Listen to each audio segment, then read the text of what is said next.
Right now, the IRS is negotiating an information sharing agreement with the Department of Homeland Security. What could happen if they share private taxpayer data? Plus, a man attempts to take his life at the Dane County Jail. What advocates against solitary confinement are asking for to ensure inmates' quality of life. Happy Monday, everyone. Welcome to News 3. Now this morning, I'm Kyrie Unley. I'm Chris Stanford. Thanks for joining us.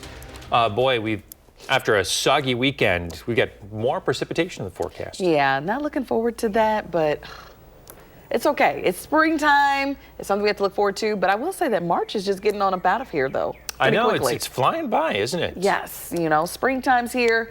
But let's check in with Savannah to see what we can expect for today. Looks like we're going to get a little bit of sunshine to start it off. Yeah, we'll see some sunshine later in the day. Winds right now pretty breezy. These will decrease later, not until tonight into early Tuesday. We're at 9 miles per hour right now in Madison, but the gusts are a lot stronger than that, and you can see areas west of here and northwest. Sustained winds are even as high as 15 to 20 plus miles per hour.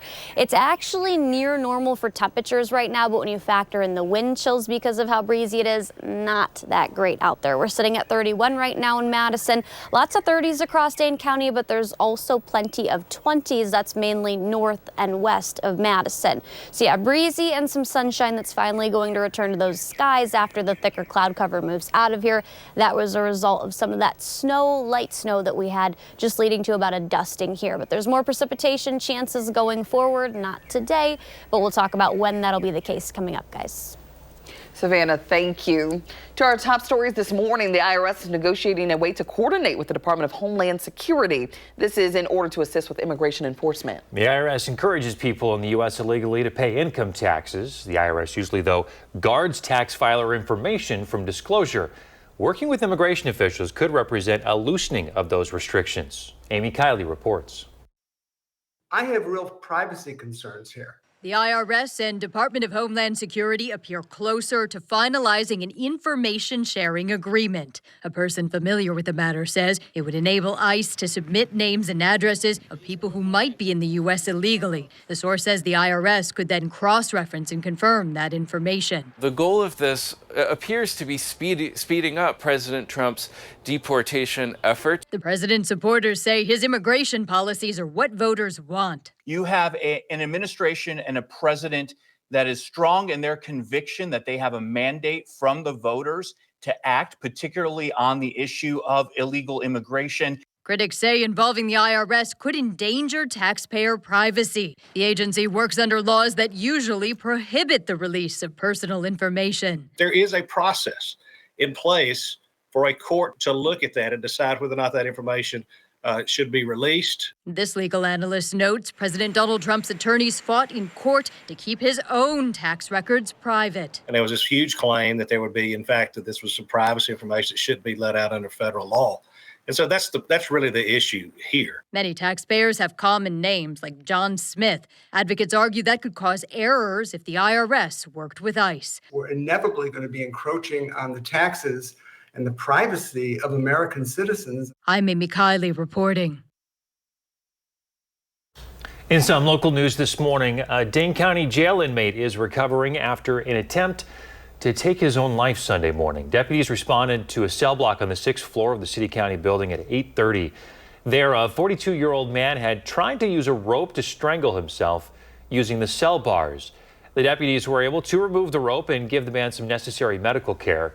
He did not appear to have significant injuries, but was transported to a local hospital as a precaution. Advocates against solitary confinement continue asking state lawmakers to make change in the Wisconsin prison system. Solitary protests took place over the weekend to stand up for people in the system.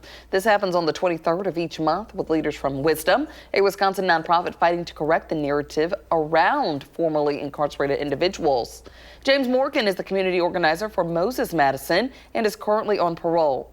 He advocates for mental health resources and better conditions for people in prison. We have people who are incarcerated, who have made poor decisions, who have made mistakes, but they do not deserve to be treated inhumanely. Advocacy Coalition says more than 122,000 people are locked in solitary confinement daily in U.S. prisons and jails for 22 hours or more. To UW News now. UW-Madison requesting all schools, colleges, and divisions to develop budget reduction scenarios for fiscal year 2026. They're asking university leaders to reduce non-essential spending, including travel, supplies, equipment, and events. Department heads are also going to have to review vacant positions to see whether or not they need to be filled. The process may continue from fiscal year 25 to 26. These financial decisions come after Congress passed a spending bill Friday to keep the government open. Despite that, though, the university says significant uncertainty remains. That's because another deadline in September could lead to more federal funding cuts to research and programs. 6:06, Sun Prairie residents, tomorrow is your last day to ask any questions you have about the police chief candidates. The city asked community members to submit questions about the candidates on their website. The two finalists are Kevin Warwick, the commander of operations at Green Bay Police Department, and Kurt Hallstrom, the deputy chief of operations at St. Paul Police.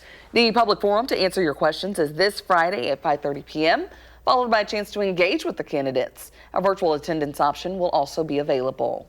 Well, it's been a big week for basketball here in Madison, not only for the Badgers, but also for a high school reeling from a December tragedy. The Abundant Life Christian School boys varsity team made it all the way to state semifinals. It took weeks of unconventional practices and rescheduled games, but head coach Mike Deese says his team knew the court was where the ALCS community came together, and they pushed through. Deese says he realized his players were ready to take on the state tournament after one special moment. I went into the locker room to do the pregame talk like I normally would, and all the guys are writing this Bible verse on their shoes. John 1:5, the light shines in the darkness, and the darkness has not overcome it. Just incredible what ALCS has done this season after the shooting there in December. They ended up losing to Sheboygan Lutheran in the semifinals, but still making it to the state tournament. And as far as they did, quite an accomplishment. Hey, we've been talking about the Badger Women's Hockey National Championship all morning, and tonight you have a chance to celebrate with the team. They're holding a big celebration at LeBon Arena at 6:30. It's free. Spots are first come, first serve. Doors open at 6 p.m. Well, happening in the 608 today, all week long, we're asking you to vote for local veterans who deserve our Spirit of Service Award. Our partners at Vortex narrowed down the more than 200 nominations that we had down to these final 5. Take a look here. Voting is now open on channel3000.com through March 30th. You can look for their stories on News 3 Now and our mobile app. You can see their 5 names on your screen now. A winner will be announced April 2nd. That person takes home $5,000 presented by Vortex. The View from Here Wellness Collective is uplifting and uniting Black women through connection, reflection, and impact. The collective held its Glow and Gather event over the weekend. The event created conversations around self-care and mental health with collective care as a core focus. The founder says the name of the event speaks to its purpose, with Glow representing the inner light of Black women and Gather underscoring the importance of community and shared healing. Honestly, I feel really excited, really hopeful that there are more events like this to celebrate Black women and just honor us. I think consistently there's always this narrative that we're struggling or we're sad, and sometimes you have joy too. And I want us to feel that at this event today. In the spirit of giving back, guests assembled care packages to give essential personal care products to women facing housing insecurity. What a message. Yes. So pouring into one another, but also pouring it back out into the community to those who may be struggling or facing something. So there. Love to see this. Well, let's check in with Savannah. What's coming up? We'll finally see some sunshine later in the day, but it's going to stay breezy. At least we're dry aside of the flurries and light snow showers northeast of Madison this morning. We'll talk about when we'll see precipitation return to all of southern Wisconsin coming up. Also ahead in your morning sports, we were talking about that Women's Hockey National Championship. A dramatic finish here. It came down to the final seconds of the game. See how the Badgers pulled it off in your morning sports. This morning, moving forward. We did see a few flurries across Madison and Dane County. That was a few hours ago. All the widespread snow, Kenosha, Milwaukee, and even northward towards Manitowoc and Sheboygan. That is still enough to allow a few slick spots out there. Even locally across Dane County, roads are wet from yesterday's rain, and then those flurries we had overnight. Also reducing visibility, that's mainly east of Madison. Everyone's seeing pretty breezy conditions and near normal temperatures to start the day off. 32 in Verona, 31 in Oregon, 31 in Madison, 30 degrees in Sun Prairie though. Several 20s also, but for the most part that's north and also west of Madison.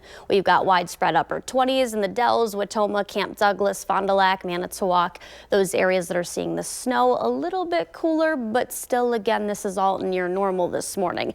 The difference is when you factor in those wind chills, everyone's pretty much seeing a chill factored in. 21 in Janesville, 23 in Madison. That's actually one of the warmer ones, but then up north feels like we're down to the mid to upper teens. So winter not quite done yet, even though actual spring is here. We will see highs that are going to be seasonable later this afternoon in the mid 40s and some sunshine later. A lot of thick clouds linger, especially east and northeast of Madison where there's still snow on radar. But everyone's going to see that sunshine later in the day once the thicker clouds do move out of here. After the flurries that we see today, next chance maybe a brief shower or two Tuesday into Wednesday. Our better chance, and actually when it looks to get back to a pretty active pattern, that'll return Thursday and then linger into Friday, Saturday, potentially Sunday morning as well. I do think that could take us into early next week, another active pattern kind of returning too. But Thursday and then into Friday and Saturday, that'll be our best chances for rain. This actually showing up now. We're actually forecasting about half an inch, maybe up to an inch, inch and a half. So pretty decent rainfall over the next 7 days up near La Crosse and then down towards Milwaukee. Those purples are slightly heavier rainfall.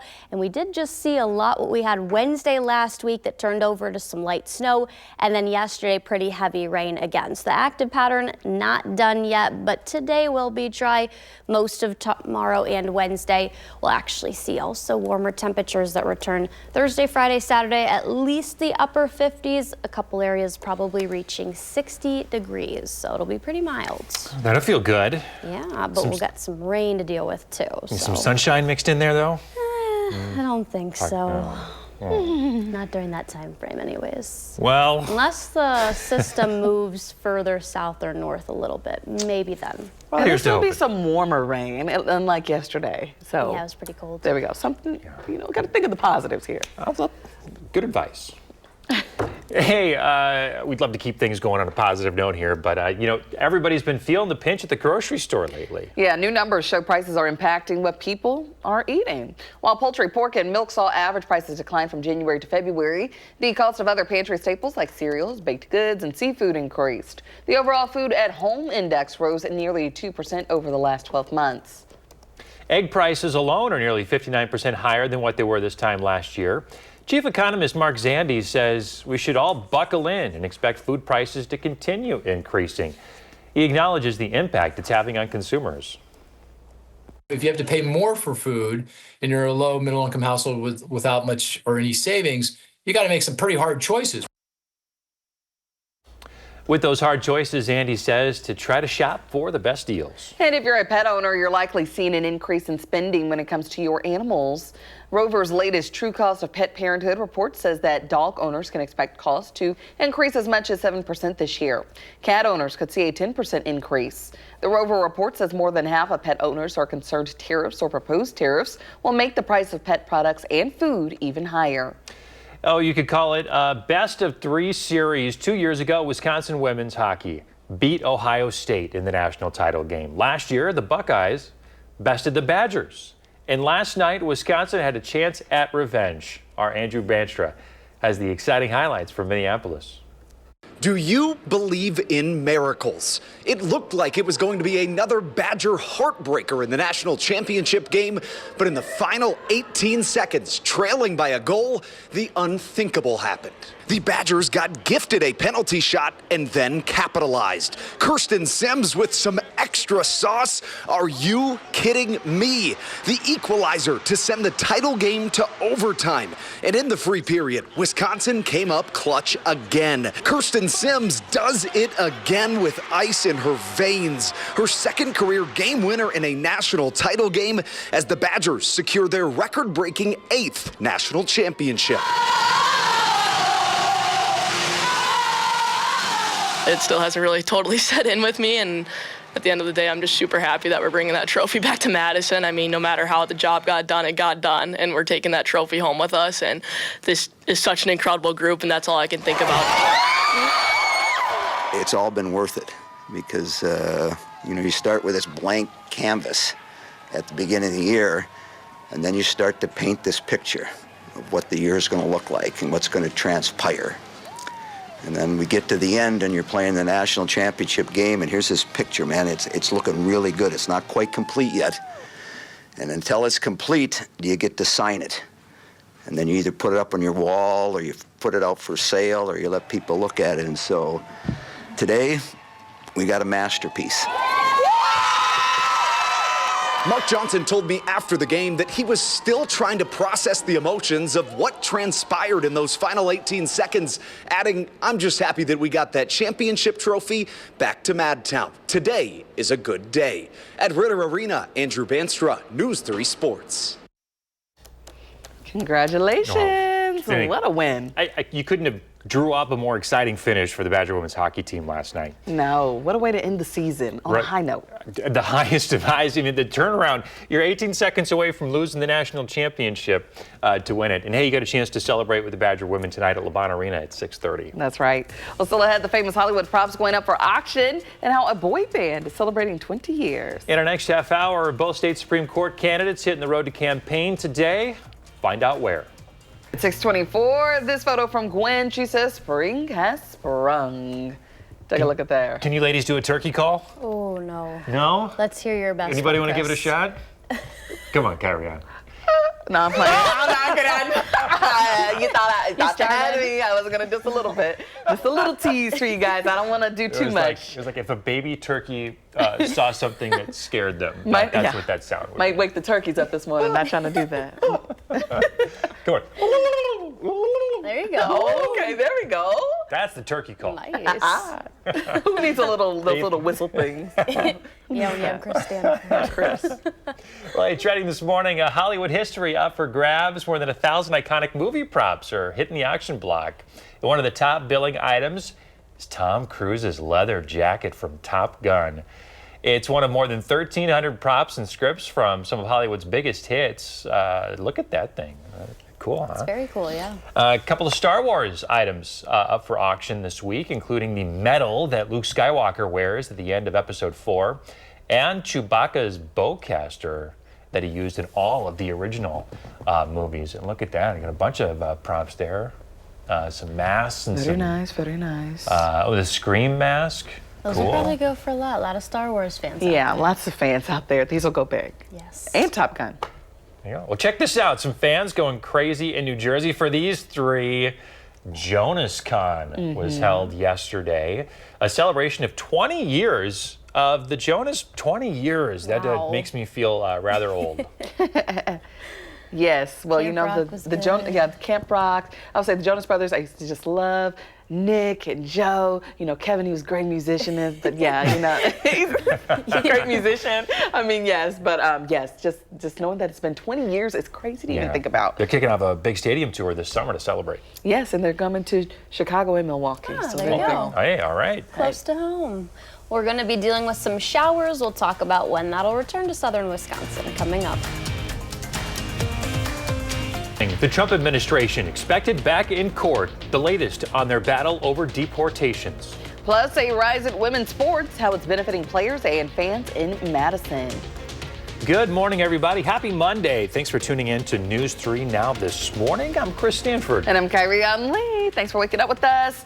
Hope your Monday is off to a great start. It was a little harder this morning to roll out of bed than some days. After the rain, the cold, just makes you want to snuggle those blankets up a little bit tighter. And I don't have one this morning. No blanket for you? No blanket, no blanket. Yeah. No.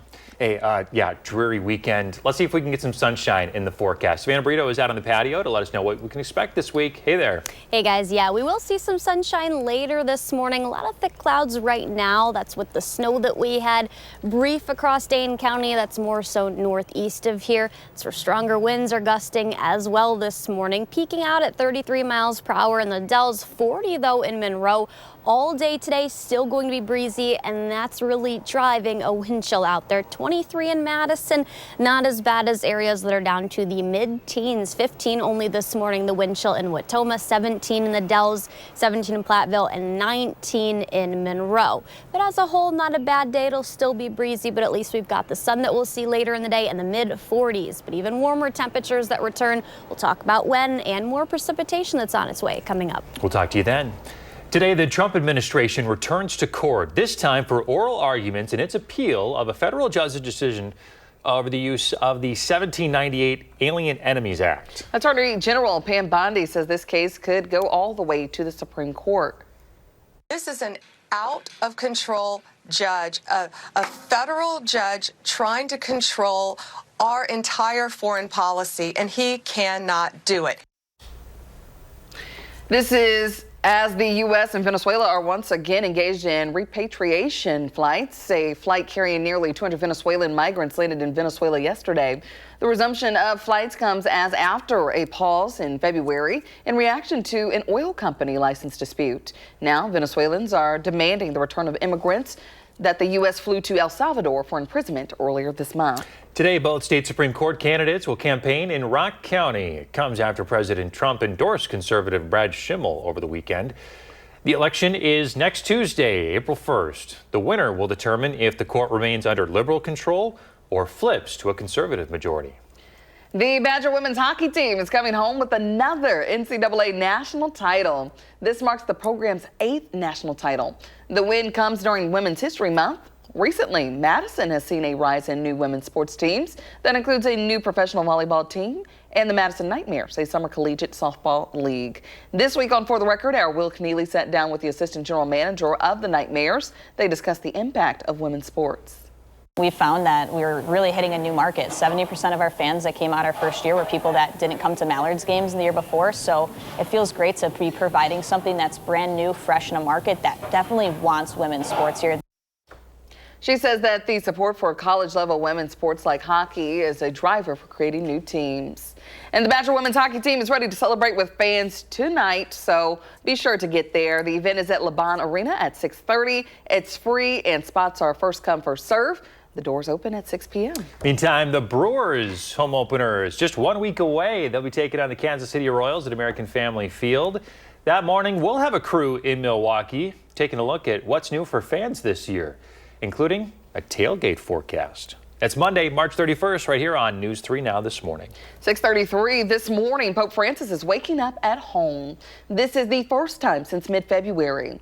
Francis left the hospital with oxygen tubes visible from his nose. The 88-year-old's recovery at home is expected to take 2 months. For weeks, the Pope had been hospitalized with a respiratory illness. Before departing the hospital, huge crowds greeted him as he was wheeled out onto his 10th floor hospital balcony, a moment some had prayed for weeks.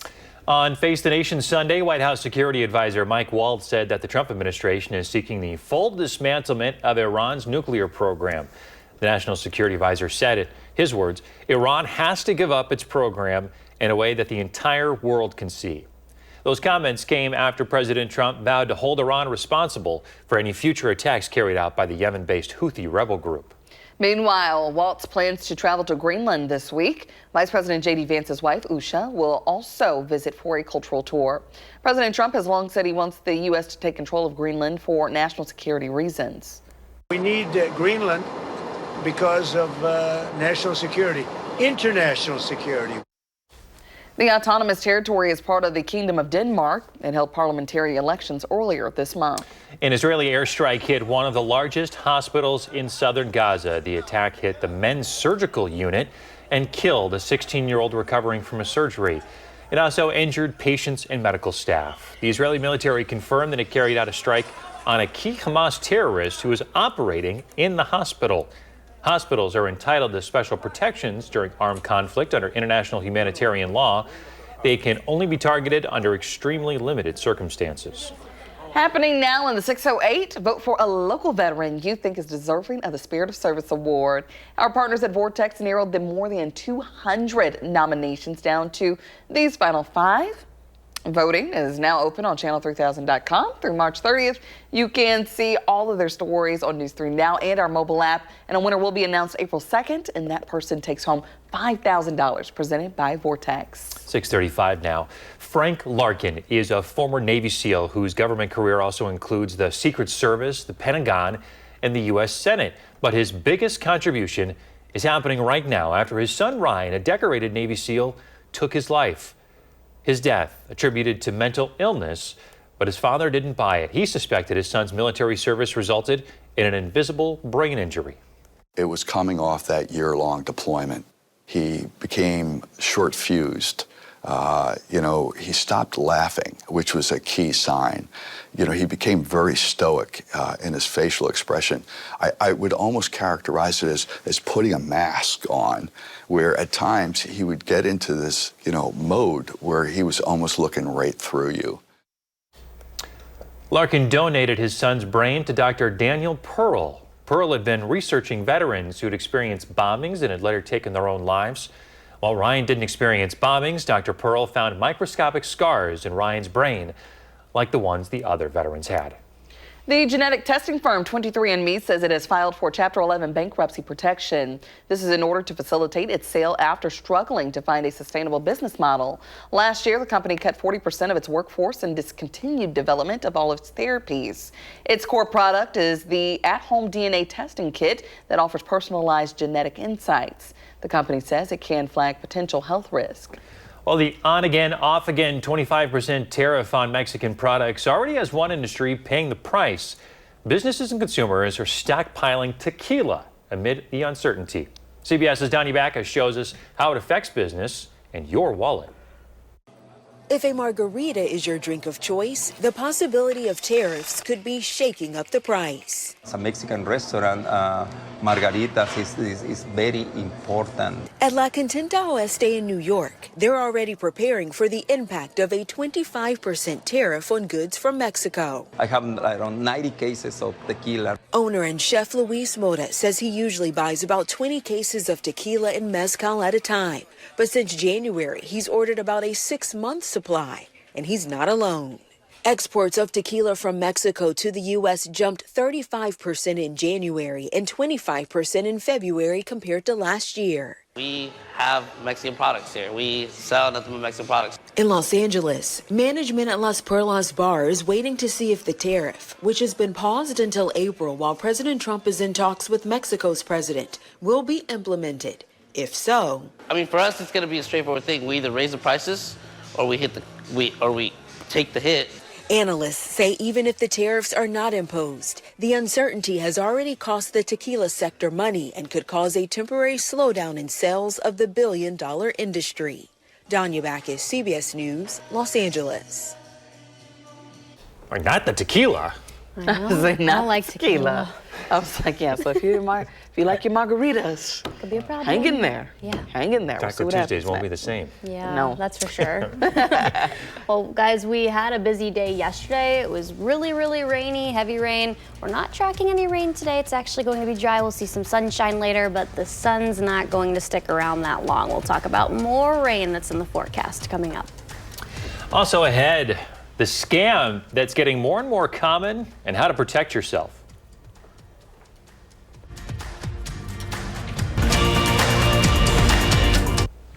Well, we're back here at 642. Bird watching isn't just for older folks anymore. People of all ages hatched the hobby during the pandemic.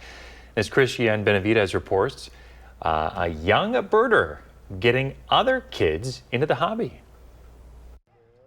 Yeah, the blue-winged teals, they're basically modeled. 15-year-old Sophia Hackman may not look like a typical birder, but she's part of a growing number of young people who during the pandemic found their way outside through bird watching. There's millions of bird species out there, so it's just, there's never-ending achievements. Hackman heads up the Minnesota chapter of the Florida Young Birders Club, organizing bird walks across Florida's west coast. It's very, very exciting. Really birding, it's a lot about luck. Today was very lucky. We got more species than normal, 3 birds that I don't normally see here. To share that excitement with other people, it's a lot of fun. While most bird watchers in the U.S., some 77 million, are age 45 and older, younger people are taking up the hobby. I definitely think COVID had a lot to do with that.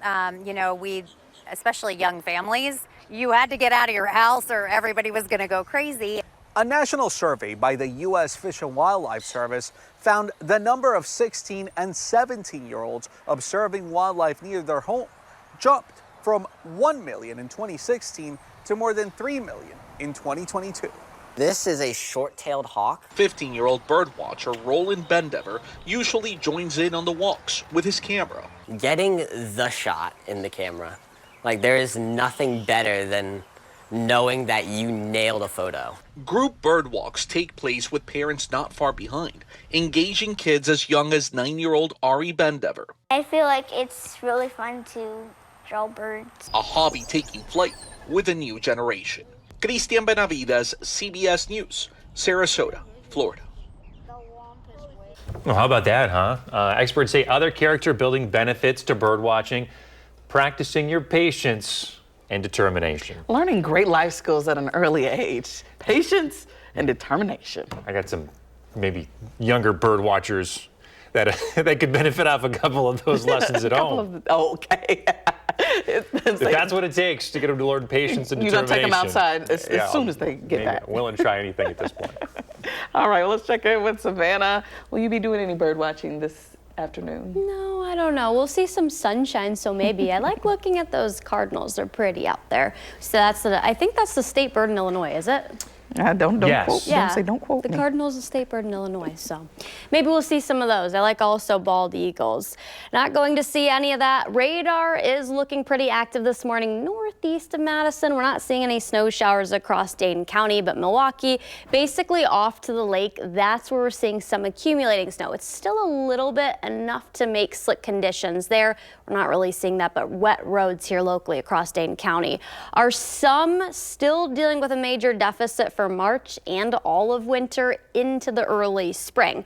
We've only seen 2.1 inches, should be close to 6 inches. There's really not a lot of snow going forward in the forecast over the next week at least. Might see a flurry or two Tuesday into Wednesday, but widespread rain going to return. We'll talk about that in a minute. No rain today. We're actually going to be dry most of the day, the rest of the day, and some sunshine that will return later. 45s are forecast high this afternoon, so temperatures will be near normal but cooler than what we had at the end of last week. Some showers that'll increase really Thursday, Friday, Saturday, could take us into Sunday as well. I think Thursday that'll be more focused south of here across northern Illinois, but some of that will lift north, and by Friday early morning, pretty widespread showers for a lot of the Midwest actually as well. It'll take us into Saturday, another system that'll move in from the northwest, I think bringing snow showers again to northern Wisconsin, but for us we'll be dealing with some rain. This is Sunday at 10:30 in the morning. Most of that system clears the area. I think we could be dealing with a couple of leftover showers at that point in time, but a lot of snow for the UP and northern Wisconsin, just nothing locally, and it'll be too warm to see any snow showers, especially Thursday, Friday, and Saturday, because temperatures are at least going to be in the upper 50s, if not pushing the 60-degree mark. I do think we'll see a little bit of a cool down. What's near normal still Monday, Tuesday next week, but then once we get beyond that into the first week of April, I do think temperatures are going to start warming up again. A ridge builds out west, and eventually that is going to spread across our area too. So could start April pretty active and pretty mild. Next Tuesday, April 1st, right? Yeah, already. I can't believe April's almost here. Yeah, March didn't waste any time. They didn't wait for anyone. January, February, and March all flew by. Exactly. Thanks, Savannah. Hey, if you're looking for a job, heads up, scammers are targeting job hunters. The FTC says reports of job scams and fake employment agencies tripled between 2020 and 2024. The BBB also ranked job scams as the riskiest last year. BBB spokesperson says the best thing that you can do is to take time to research the company. The best thing to do whenever you come across a job listing, if it's on a third-party site, even if it's a trusted site, go to that employer's homepage. Not through the link that is provided, but go do a search for that company. Here are the red flags that the Better Business Bureau wants you to watch out for. Calls, texts, and emails about job opportunities. Also, conducting interviews via text and refusing phone or video chat. A new treatment is showing promise at slowing the onset of Alzheimer's symptoms, effectively postponing the disease. Researchers at Washington University in St. Louis found the experimental drug is effective for people in their 40s and 50s who are genetically prone to Alzheimer's. But the funding of the study is being threatened by government cutbacks. Being overweight during childhood could have a lifelong impact on your lungs. That's according to a new study by the European Congress that found kids who are overweight or obese had an increased risk as an adult of getting chronic obstructive pulmonary disease, or COPD. The risk was 65% higher for women with obesity and 40% higher for men with obesity. A North Dakota jury has found the environmental group Greenpeace liable for more than $660 million in damages and defamation. That's for the 2016 and 2017 Standing Rock protest. The verdict comes after pipeline company Energy Transfer sued Greenpeace. They say Greenpeace was behind the demonstrations. Greenpeace, who plans to appeal the verdict, has denied Energy Transfer claims. It accused the company of filing the suit to bankrupt them and discourage future protests. A new report out of central Mexico, where the eastern monarch butterfly spends its winters. It finds that its population nearly doubled this year. Eastern monarchs covered nearly 4.5 acres of forest this winter. Scientists attribute the population growth to better weather conditions in 2024 due to less severe drought than in previous years, along with the butterfly's migration route from the U.S. and Canada to Mexico. There you go. Well, coming up in the morning sprint, how much sleep do we really need? What experts are saying may be more important. If you have a little kiddo turning 3 soon, send us a picture. We'll show it on TV. The sprint is next.